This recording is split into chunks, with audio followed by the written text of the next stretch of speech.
Bonjour à tous et bienvenue. Aujourd'hui une vidéo qui n'était pas prévue, mais pour cette journée je me devais de faire quelque chose de spécial. Vous êtes sur Histofocus, et nous allons retourner aux origines de la journée internationale des droits des femmes.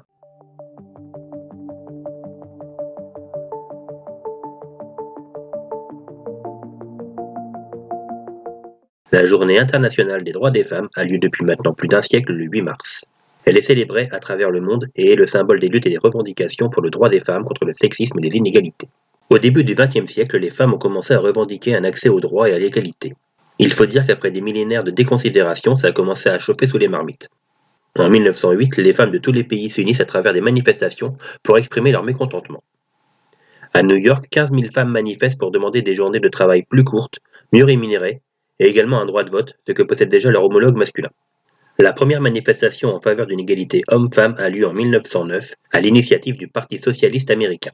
C'est l'année suivante, lors du rassemblement de la Conférence des femmes socialistes à Copenhague, que l'on vote le principe d'une journée internationale, initiative portée par Clara Zetkin.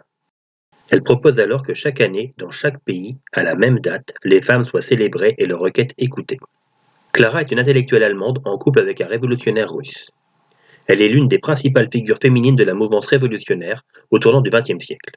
C'est une amie de Rosa Luxembourg avec qui elle milite à l'extrême gauche du Parti socialiste allemand, le SAP, futur SPD. Elle s'implique aussi dans un nouveau mouvement qui se bat pour l'égalité homme-femme. Le mouvement féministe commence à émerger.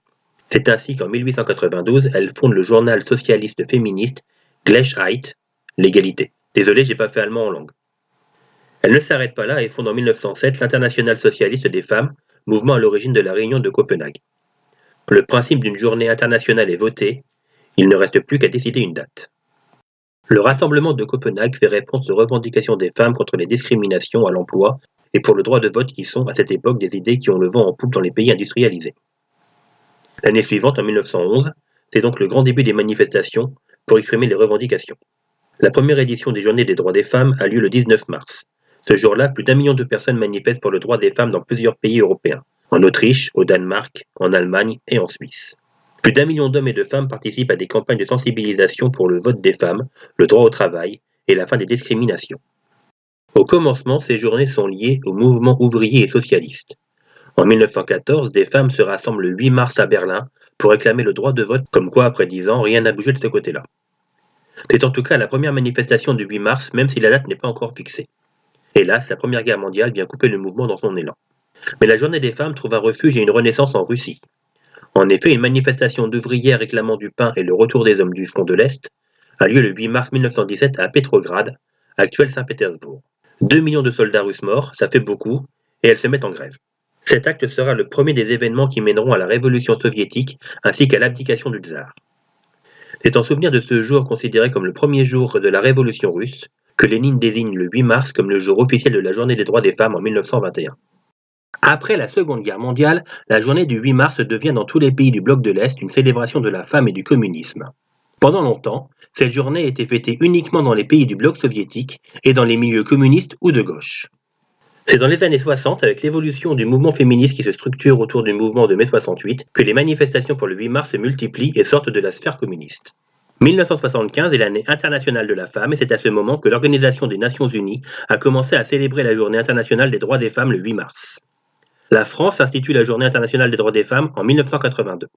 Vers la fin du XXe siècle, le mouvement féministe s'essouffle et a besoin d'être stimulé à nouveau. La plateforme internationalwomendays.com est alors lancée pour mettre en lumière et célébrer tous les accomplissements réalisés par des femmes et demander une véritable égalité entre les genres.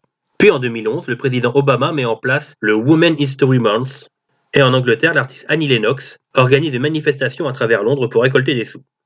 Ces fonds doivent servir au financement des aides aux femmes à travers le monde. Actuellement, la Journée internationale des droits des femmes est considérée comme un jour férié dans beaucoup d'autres pays, comme le Burkina Faso, le Cambodge, la Chine, Cuba, la Russie, le Népal, l'Ukraine ou encore le Vietnam. La tradition veut que les hommes honorent les femmes qui leur sont chères avec des fleurs ou d'autres attentions.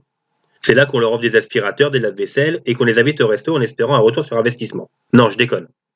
Le 8 mars est une journée de rassemblement à travers le monde et l'occasion de faire un bilan sur la situation des femmes. Traditionnellement, les groupes et associations de femmes militantes préparent des événements partout dans le monde pour fêter les victoires et les acquis, faire entendre leurs revendications et améliorer la situation des femmes.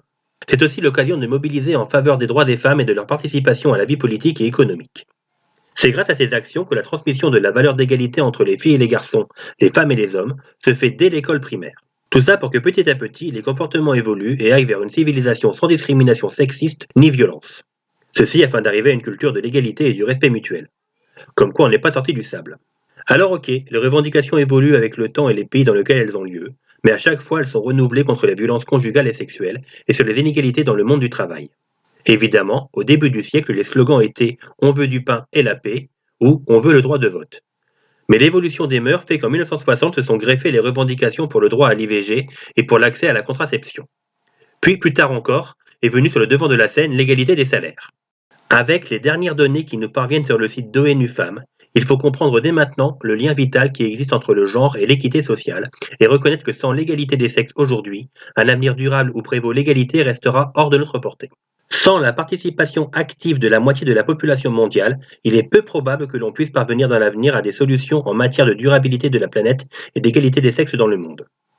Le combat de tous pour la Journée internationale des droits des femmes sert aussi à la lutte des droits pour les minorités.